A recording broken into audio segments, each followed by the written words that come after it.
आप सभी की इच्छाओं को नमन।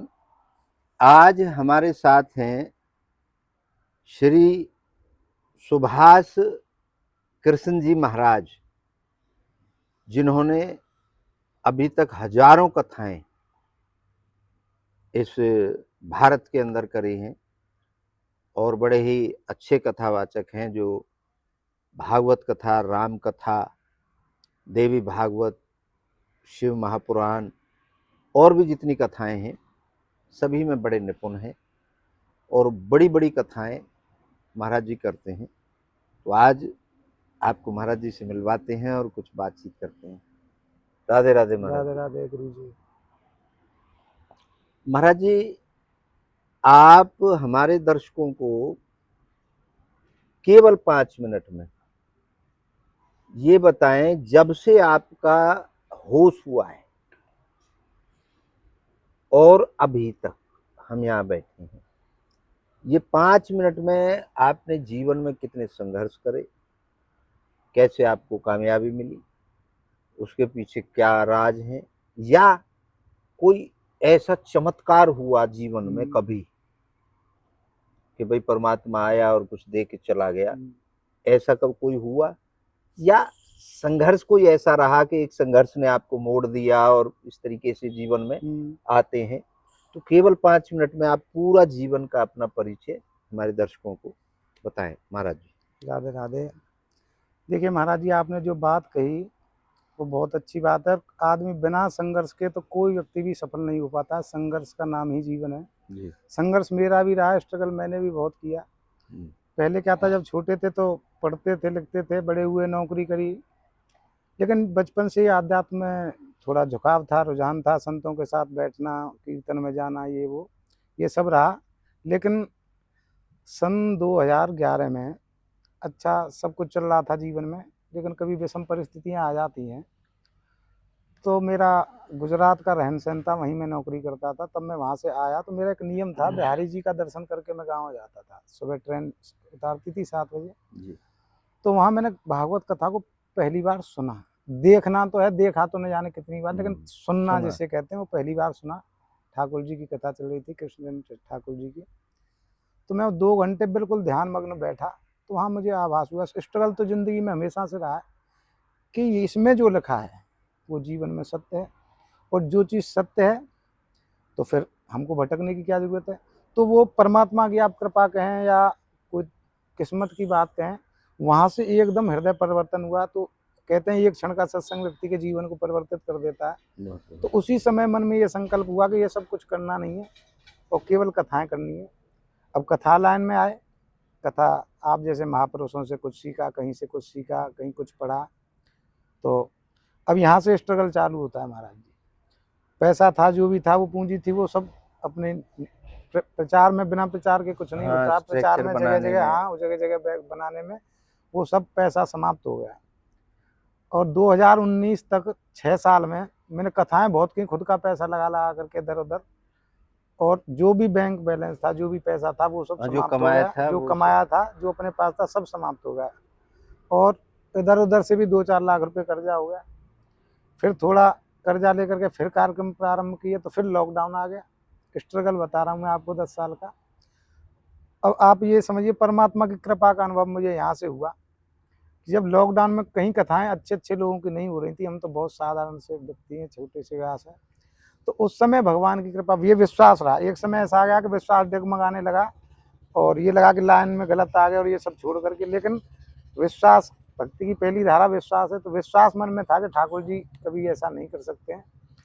तो लॉकडाउन में मुझे 4-5 कथाएं ऐसी मिली, बम्बई, ग्वालियर, आगरा, अच्छी अच्छी कथाएं मिली। तो उससे वापस लाइन बनी। फिर धीरे धीरे आज ऐसा है, आप संतों का आशीर्वाद है तो सब कुछ सही चल रहा है। जितना कामनाएं पूर्ण नहीं, इच्छा से ही संसार है। आप तो इच्छा पूर्ति धाम के संचालक हैं और सब कुछ सर्वे सर्वा है। तो आपका तो विद्वान व्यक्ति हैं, आप जानते हैं, इच्छा है। अब ये इच्छा ही प्रबल तो हुई कि हमको कथा करना है। अगर इच्छा नहीं होती तो नहीं कर पाते। तो इच्छा हर चीज की, हर व्यक्ति के अंदर रहती है। कामना कहें या इच्छा कहें, एक ही चीज है। तो इच्छा थी और विश्वास था। तो आज उस विश्वास के सहारे आप संतों का आशीर्वाद रहा, तो आज है ठीक ठाक चल रहा है सब। तो कहने का सारांश यही है कि स्ट्रगल बहुत रहा ज़िंदगी में, बहुत कुछ देखा भी, लेकिन विश्वास अगर है जीवन में तो विश्वास हो फलदायक है, ऐसा लिखा हुआ है शास्त्रों में, विश्वास ही फल देने वाला रहता है। तो विश्वास के साथ हमको कोई भी काम करना चाहिए, ये मैंने अपने जीवन से सीखा। कोई भी काम विश्वास से, भरोसे से करना चाहिए। हमारी इच्छाएं हैं, इच्छाएं भी पूर्ण कब होती हैं? जब हम उस पर कर्म करते हैं। केवल इच्छा करने से कुछ नहीं होगा, इच्छा तो हर व्यक्ति को है, लेकिन जब इच्छा रहती है तो उस पर हमको जागरूक होकर के काम करने की अति आवश्यकता रहती है। तो भगवान की कृपा से, संतों की कृपा से, गुरुओं की कृपा से वो इच्छा हमारी पूर्ण होती है, ये निश्चित बात है। अगर हम अपना काम निष्काम भाव से करें, निस्वार्थ भाव से करें, तो इच्छा पूर्ण होती है। और जीवन में स्ट्रगल बहुत रहा महाराज जी, लेकिन अब संतों की कृपा, आप लोगों की कृपा ऐसी है कि अब सही चल रहा है। ठाकुर जी की सेवा मिली हुई है, आश्रम पर आराम आनंद ले रहे हैं यहाँ पर। यही है गुरु जी। तो चलिए महाराज जी, आपने अपने आप ही, मुझे बहुत ज़्यादा आपको घुमा फिरा के लाने की ज़रूरत नहीं पड़ी। आपने अपने आप ही कह दिया कि इच्छा अगर बढ़िया हो, अपन स्ट्रांगली करें, तो वो पूर्ण होती है। बिल्कुल पूर्ण होती है महाराज जी। चलिए, पूर्ण हो या ना हो, अब हम हम्म, वापस आते हैं अपने पास। जब से आपको होश हुआ है और अब तक कोई ऐसा क्षण याद करो जब आपके अंदर इच्छा ना रही हो। ऐसा क्षण तो महाराज जी बहुत कम कभी जीवन में आ पाता है। इच्छा ना हो, इच्छा जिस दिन नहीं रहेगी उस दिन तो व्यक्ति फिर चला जाएगा। चला जाएगा। इच्छाओं से ही संसार चल रहा है। अब मैं आपको थोड़ा सा प्रसंग बताता हूँ भागवत जी से। जी। भागवत जी में प्रश्न किया सुखदेव जी से राजा परीक्षित ने कि परमात्मा को ये सृष्टि बनाने की क्या जरूरत पड़ी? सृष्टि बनाने क्या मतलब है? ये सब इतना सब बनाया तो सृष्टि क्यों बनी? ऐसा क्या हुआ? तो सुखदेव जी भागवत में इस बात को कह रहे हैं कि परमात्मा के मन में एक बार इच्छा हुई। हाय हाय हाय, क्या बात है। इच्छा होती है, परमात्मा की इच्छा से ही सब कुछ है। परमात्मा के मन में एक बार इच्छा पैदा हुई कि मैं एक से अनेक हो जाऊं। जी। तो परमात्मा ने सबसे पहले जल का निर्माण किया और उसमें रहने के लिए मकान बनाया। तो जल को संस्कृत में कहते हैं नार और मकान को कहते हैं अयन। और नार और अयन को दोनों को मिला दें तो नारायण का प्रादुर्भाव वहां से हुआ। तो ये जो सृष्टि है ये भी परमात्मा की इच्छा मात्र से चल रही है। क्या बात। अगर इस सृष्टि में पत्ता भी हिलता है तो परमा की इच्छा से हिलता है। इच्छा हर व्यक्ति के परमात्मा के अंदर है। इस सृष्टि में जो भी है, जीव जंतु, जलचर, थलचर, नभचर, जितने भी हैं, श्वेता, जरायु, अंडज, जितने भी हैं, सबके मन में कोई ना कोई इच्छा रहती है। और बिना इच्छा के अगर हमारे अंदर से इच्छाएं समाप्त हो जाएं तो हम शून्य हो जाएंगे। ओए होए, क्या बात। इच्छा हर आदमी को कामना है। जिस दिन ये इच्छा समाप्त हो जाएगी उस दिन इस संसार से हम परे हो जाएंगे। ये संसार ही माया का रूप है। माया, इच्छा को ही माया कहा गया है। इच्छा है वही तो माया है। अगर इच्छा नहीं है तो कुछ भी नहीं है। अब आपने सजीव चीजों का नाम ले दिया सबका कि सब में इच्छा विद्यमान है, लेकिन जो हमने इच्छा पूर्ति दर्शन लिखा है उसमें हमने निर्जीव चीजों में भी इच्छा को महसूस किया है। तो आप इससे कितना इत्तेफाक रखते हैं कि निर्जीव चीजों में भी इच्छा होती है? देखिए महाराज जी, मैंने अभी एक वीडियो देखा, बहुत बड़े फिलोसफर का वीडियो देखा जी। तो उन्होंने उसमें कहा है कि हम जैसे हम इस वृक्ष के पास बैठे हुए हैं, अब हम इसे सजीव भी कह सकते हैं, निर्जीव भी कह सकते हैं, दोनों में आ जाता है। तो उन्होंने कहा है कि हम अगर एक पेड़ के पास जाकर के हम अगर नेगेटिव बात करते हैं तो पेड़ भी नेगेटिव ऊर्जा हमको प्रदान करता है। जी बिल्कुल। अगर हम पॉजिटिव बात करते हैं तो उस वृक्ष से हमें पॉजिटिव एनर्जी प्राप्त होती है। तो इच्छा सजीव हो या निर्जीव सबके अंदर विद्यमान है। बिना इच्छा के कुछ चलता ही नहीं है। अच्छा, निर्जीव, आपने पेड़ सजीव है, निर्जीव ये मकान है। मकान है। तो मैं ही बता देता हूँ कैसे इच्छा को इसमें प्रूफ किया है। ये मकान आपने बना दिया, अब इसको 50 साल बाद ही अपने आप टूटने लगेगा। ये भी इच्छा, क्योंकि बगैर हलचल के, इसमें हलचल है तभी टूट रहा है। और हमें बहुत से जीवाणु ऐसे हैं जिनकी आवाज, जिनकी इच्छाएं हमें नजर नहीं आती। वैसे इनकी जो इच्छा की भाषा है वो हमें समझ नहीं आती। ठीक है, तो हमने खैर अपने ग्रंथ में ये प्रूफ किया है और आगे लिखा है। आपको थोड़ा सा इसलिए बता दिया कि आप विद्वान हैं। तो कहने का मेरा मतलब है सब में इच्छा है, ये आपने एग्री कर लिया। अब हम ये कहें कि पूरे विश्व में, जैसे आपने भगवान नाम लिया, परमात्मा नाम लिया, इसमें जो शुरुआत है, जो हम जहाँ तक पहुँचे, जहाँ से हमने शुरुआत की, वो इस तरीके से की है इसकी कि आपने अभी कहा कि भगवान के मन में इच्छा हुई और ये सृष्टि की रचना हो गई। हम ये भगवान शब्द हम कह रहे हैं सनातन वाले, लेकिन एक और धर्म है वो कहता है जी अल्लाह ने किया, एक और है वो कहता है जी गॉड ने किया। मतलब ऐसे 500 से ज्यादा मान्यताएं हैं दुनिया में। तो भगवान सार्वभौमिक तो हुआ नहीं भाई, हमें तो मान रहे हैं भगवान को, अगला नहीं मान रहा। अब सार्वभौमिक क्या है? सार्वभौमिक है विज्ञान। कैसे? अभी पंखा आप यहाँ चला लो, अमेरिका में चला लो, क्रिश्चियन चलाए, मुसलमान चलाए, हिंदू चलाए, सब जगह चल जाएगा, उसका काम है चलना, उसका काम चल रहा है। तो विज्ञान ने सार्वभौमिकता लाई है। तो हम अलग अलग धर्मों के पास गए और अलग अलग धर्मों से हमने पूछा कि ये दुनिया किसने बनाई। तो सबने अपने अपने परमात्मा का नाम लिया, ये उसने बनाई है, बाकी तो ये झूठ बोल रही है। मैंने कहा भैया वो भी तो कह रहे हैं हमारे भगवान ने बनाई है। बोले ना हमारे अल्लाह ने बनाई, ना हमारे भगवान ने बनाई। मतलब खींचतान सबकी चल रही है। तो सार्वभौमिक के लिए हम गए वैज्ञानिकों के पास। हमने वैज्ञानिकों से कहा कि भैया ये दुनिया किसने बनाई, आप कहाँ पहुंचे? उन्होंने कहा जी ये दुनिया ब्रह्मांड ने बनाई है, ब्रह्मांड है और उसी ने सबको रचा है। हमने कहा डन, पास कर दिया। ब्रह्मांड को किसने बनाया,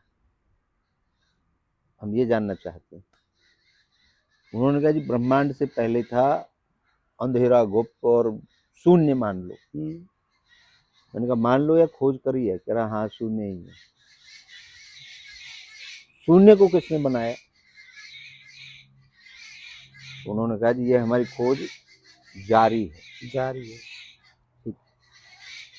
अपने वालों से पूछा जी किसने बनाई? बोले जी परमात्मा ने रची। कहाँ रहता है जी परमात्मा? परमात्मा को किसने बनाया? परमात्मा भी तो किसी ने बनाया होगा। चलो परमात्मा ने तो हम सबको बना दिया, लेकिन परमात्मा किसने बनाया? तो अल्टीमेटली हमारे वालों के पास भी उत्तर नहीं था। उन्होंने, किसी ने कह दिया ओम था, किसी ने कह दिया जीरो थी, वगैरह वगैरह। सबने अपने अलग अलग वो दिए। औरों से पूछा भैया तुम्हारा अल्लाह किसने बनाया? तो जब हमने इन सब पे मंथन किया और वैज्ञानिक सार्वभौमिकता पे हमने मंथन किया और अपने जीवन पे मंथन किया, तो हमने एक थ्योरी निकाली कि किसी की इच्छा हुई, चाहे शून्य मान लो या बादर मान लो या कोई भी, उसमें एक इच्छा थी, उसकी इच्छा हुई, इच्छा की इच्छा हुई कि मैं एक से अनेक हो जाऊं। ठीक, तो उसने आपका जीरो बना दिया या आपका ब्रह्मांड बना दिया। अब ब्रह्मांड की इच्छा हुई तो आपने जैसे बोला जल बना दिया, धरती बना दी, आकाश वगैरह। उनकी इच्छा हुई, उनकी इच्छा हुई, उनकी इच्छा हुई, उनकी इच्छा हुई। अब हम आ गए, हमारे पे आ गए। तो जब से होश हुआ है तब से और जब तक हमारे आखिरी सांस रहेगी, जब तक हमारे अंदर इच्छा रहेगी, ठीक है, तो मूल में क्या रहा हमारे? इच्छा रही। अब इच्छा को हमने 3 कैटेगरी में बांटा है। 3 कैटेगरी में कैसे बांटा है? कुछ है प्राकृतिक इच्छाएं जो सब में, इस गिलगिला में भी है, भैंस में भी है, बकरिया में भी है, भूख लगने की इच्छा, प्राकृतिक इच्छा। मतलब गंध को निकालने की इच्छा, सोने की इच्छा, जवान हो गए तो प्रजनन की इच्छा, अपने वंश वृद्धि की इच्छा। ऐसी बहुत सी इच्छाएं हैं। और प्लस हमारे जो शरीर के जितने भी अंग चल रहे हैं, ये भी एक इच्छा से चल रहे हैं। वो हमें मालूम नहीं होता कि भाई सांस घनी देर होगी, सांस ना लियो, इच्छा ना, इच्छा भूल गए, तो अभी मैं आपका नाक और मुंह बंद कर दूं तो आप झटपट आ जाओगे, इच्छा होगी सांस लेने की, क्योंकि ये इजीली आ रहा है, जा रहा है, ऑटोमेटिक है, ऑटो मोड पे है सारे ये जो फेफड़े चल रहे हैं ये। लेकिन अगर इनमें विलंब आ जाए तो फिर इच्छा होती है इसको रिपेयर करके ठीक किया जाए। एक तो ये इच्छाएं हमने रखी है जो सब में विद्यमान है, उनमें फेरबदल करने की किसी को कोई जरूरत नहीं। दूसरी इच्छाएं हमारी हैं देश काल और परिस्थिति से। अब मैं यहाँ आया, आपके यहाँ मिठाई रखी है, मेरा मन किया बर्फी उठा के खाऊं, ये परिस्थिति के हिसाब से, यहाँ अवेलेबिलिटी के हिसाब से। अब मैं आया आपके यहाँ और मैंने आपका ये पेंट देखा, मेरी इच्छा हुई भाई मैं अपने आश्रम पे यही वाला पेंट कराऊंगा, इच्छा हुई। मैंने आपकी गाड़ी देखी, मैंने यार ऐसी गाड़ी मैं लूंगा। आपकी गाड़ी में कोई हॉर्न देखा या कोई लाइट देखी अच्छी सी, मैंने कहा यार ऐसी मेरी हो। अब ऐसी हो तो इसके लिए पैसा चाहिए, अब मैं पूर्ति के लिए भागूंगा, इसकी पूर्ति। हम जो दिन रात भाग रहे हैं वो देश काल परिस्थिति से जो इच्छाएं उत्पन्न हो रही हैं पूर्ण करने के लिए, उनके लिए हम सब लोग, सारी दुनिया चक्कर काट रही है। अच्छा, ये दूसरी इच्छा हमने रखी है। एक और है तीसरी इच्छा जो अंदर से उठती है, जो बाहरी दुनिया से उसका कोई लेना देना नहीं है, देश काल परिस्थिति से कोई लेना देना नहीं है। वो क्या है कि अब मेरी इच्छा होगी मैं उड़ूं, मतलब किसी आदमी की इच्छा हुई होगी जब उड़ने की बात उसने सोची होगी, भाई मैं उड़ूं पक्षियों की तरह। तो लोगों ने, समाज ने कहा होगा अरे बेवकूफ, हमारे कोई पंख थोड़ी है जो हम उड़ जाएंगे। मतलब सारी दुनिया उसको गालियां दे रही होगी, उस समय सोच करके देखो, सारी दुनिया उसके अगेंस्ट होगी, पागल होगो, कमाया खाया ना जा रहा, अरे बालक ने पार जैसे दुनिया पार रही है। लेकिन वो आदमी पागलपन में है, उसकी इच्छा है यार उड़ूंगा, इच्छा प्रबल हो गई, प्रबल। वो जो इच्छा उठती है वो इच्छा किसी के दबाव में नहीं आती, कोई उसे रोक नहीं सकता, और वो इच्छा एक ना एक दिन पूर्ण होती है। लेकिन उसे पूर्ण कौन करता है? उसे वो स्वयं करता है। और वो जो ब्रह्मांड है, वो जो वेव्स हैं जिनको हम परमात्मा कहते हैं, परमात्मा की कृपा, जो वेव्स चलती हैं वो करती हैं प्लस हमारे और आपके जीवन से पहले। अब इस इच्छा को भी मैंने, जो जीवन है इसको भी 3 भागों में बांट दिया। जब से आपका जन्म हो गया पृथ्वी पे, तब से आपको होश भी नहीं हुआ, तब से इच्छाएं कनेक्ट हो गई। कैसे? आपकी माँ आपको दूध पिला रही है, बुआ नजर रख रही है, पिताजी खुश हो रहा है, दादा कह रहा है, नाना कह रहा है, मतलब सब की इच्छाएं आपसे जुड़ गई और सबने सपना देखना शुरू कर दिया, ये बड़ा होकर ये बनाएंगे, ये सब वो बनाएंगे, इच्छाएं सब इच्छाएं हैं। इससे पहले चले जाएं, हमारे माँ के और बाप के मन में इच्छा आई संभोग करने की, संभोग करने की इच्छा हुई। हो सकता है उन्हें ये ना हो कि बच्चा पैदा हो जाएगा, लेकिन उन्होंने एक क्रिया की, एक इच्छा हुई उनकी, और उसमें करोड़ों शुक्राणु ने दौड़ लगाई। कहाँ जाने के लिए? उस लक्ष्य को प्राप्त करने के लिए, अंडाणु को टच करने के लिए।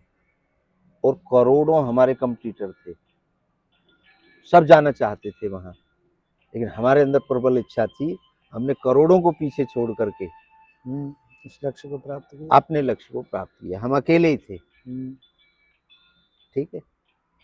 अब हम जब करोड़ों को बगैर सपोर्ट के, बगैर किसी रिश्तेदारी के, बगैर किसी उसके, जो भी है वो प्रतिद्वंदी है, जो हमने उस समय इच्छा पूरी कर ली, आज हम क्यों भटक जाते हैं? आज क्यों हम सहारा ढूंढने लग जाते हैं?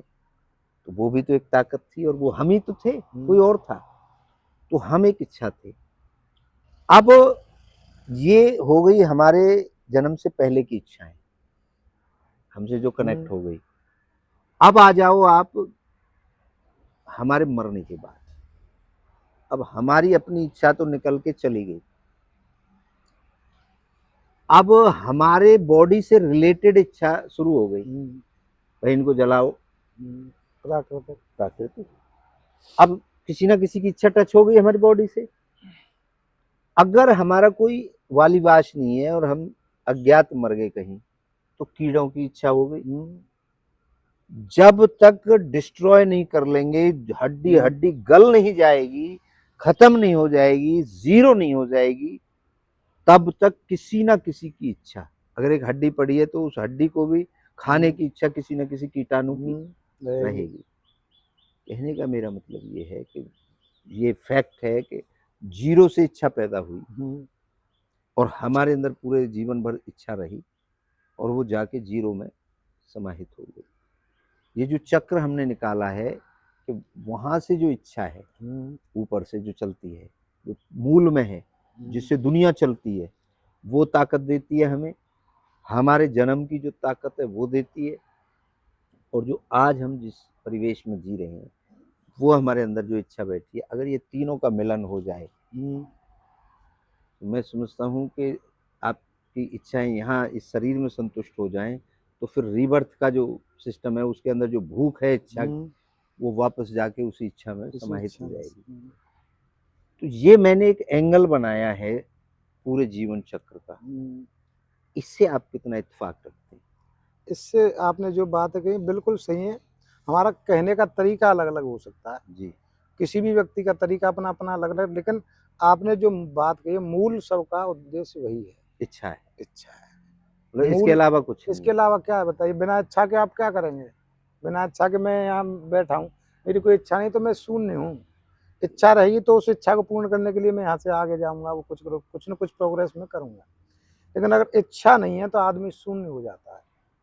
इच्छा के बिना कुछ नहीं, इच्छा के बिना ये संसार ही नहीं चल सकता। अब ये जितनी भी भाग दौड़ हो रही है, अब ये सब इच्छाओं के लिए, तो ये इच्छा नहीं होगी तो संसार की गति रुक जाएगी वहीं पर। जितना भी ये संसार है उसकी गति वहीं रुक जाएगी, स्थिर हो जाएगा। और ऐसा है शास्त्रों में वेदों में लिखा, स्थिर यहाँ पर कुछ भी नहीं है, सब चलायमान है। सब चलायमान है। मैं आप गाड़ी बंगाल बंदर ये सब चलायमान है। और जिस दिन ये स्थिर हो जाएगा उस दिन सब शून्य हो जाएगा, वापस शून्य से मिल करके शून्य में ही पहुंच जाएगा, वो सब खत्म हो जाएगा। तो अभी महाराज जी ने जितनी भी बातें करी अपने विवेक से, अपनी समझ से, अपने ज्ञान से, तो महाराज जी ने माना है कि इच्छा के बगैर कुछ भी नहीं है। आप से मैं बार बार एक ही बात कहता हूँ कि मैं वह व्यक्ति ढूंढ रहा हूँ इस दुनिया के अंदर, वह जीव जंतु ढूंढ रहा हूँ जो आपको मिल जाए या मुझे मिल जाए, मुझे ज़रूर बताएं, जिसके अंदर इच्छा ना हो। अब महाराज जी आप इसको वाइंड अप करते हैं, क्योंकि बहुत लंबा चर्चा हमें करने की ज़रूरत नहीं, आपने तो फटाफट उन सब चीज़ों का खोल के रख दिया। तो आप 500 शब्दों में इसको वाइंड अप करें, और इच्छा और जीवन का क्या तालमेल है और कैसे आदमी पूर्ण करने के लिए भाग रहा है, दौड़ रहा है और अलग अलग माध्यम अपना रहा है। इच्छा को मूल में रख के आप 500 शब्दों में अपना वक्तव्य दें।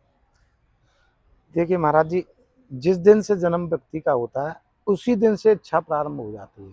अब सांसारिक लोगों के लिए इच्छा तो पूर्व से ही है, परमात्मा के हम अंश हैं तो परमात्मा की इच्छा तो हमारी भी इच्छा है, परमात्मा की इच्छा से ही हम यहाँ पर हैं।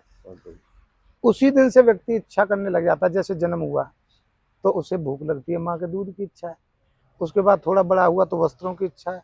उसके बाद थोड़ा और आगे चला तो फिर पढ़ने की इच्छा है, खेलने की इच्छा है, अलग अलग इच्छाएं जिससे व्यक्ति का स्वभाव है। फिर थोड़ा और बड़ा हुआ तो फिर नौकरी की इच्छा है, किसी की बिजनेस की इच्छा है, किसी की कथा करने की इच्छा है, किसी की ब्राह्मण बनने की, अलग अलग इच्छाएं। फिर वहाँ से आगे चलिए तो फिर व्यक्ति की शादी करने की इच्छा है, अब शादी हो गई। उसके बाद व्यक्ति की फिर बच्चे करने की इच्छा है, अब बच्चे भी हो गए। अब बच्चे बड़े हो रहे हैं, कमाने की इच्छा बच्चों के लिए, कि बच्चों के लिए ये करना, ये भी इच्छा। वहां से थोड़ा बड़े हुआ, बुढ़ापा आ गया। अब फिर इच्छा नई जागृत हुई कि भाई हमने बच्चों की शादी कर दी, ये सब हमारा संपन्न हो गया, तो अब हमको परमात्मा को प्राप्त करने की इच्छा हो गई। बहुत बढ़िया। फिर अब हमने घर से निकले तो वानप्रस्थ में घूमे, वो इच्छा पूर्ति का रास्ता ढूंढने के लिए, इच्छा जो हमारे अंदर है कि भगवान को प्राप्त करना, प्राप्त कर लें। उसका रास्ता भी तो चाहिए। फिर हम संसार में घूमे कि हमको कहीं से अलग अलग संतों ने, अलग अलग व्यक्तियों ने अलग अलग रास्ते बताए, फिर हमने उनमें से एक अपनी चूज किया इच्छा को पूर्ति करने के लिए, और फिर हम उस इच्छा की पूर्ति पर उस कार्य को करते रहे। अंत समय आया तो अंत समय पर भी हमारी इच्छा है, व्यक्ति की इच्छा मरते समय भी है। मरते समय क्या है कि हे प्रभु हमको आपकी शरणागति प्राप्त हो। जिसका जो भी है, कोई जो मानता है वो भी अपना अपना अलग अलग है, लेकिन सबका वही है कि हे प्रभु अब आपने हमको ये मनुष्य का शरीर दिया, तो हमारी इच्छा ये है कि अब हम आपके ही चरणों में आकर के समर्पित हो जाए।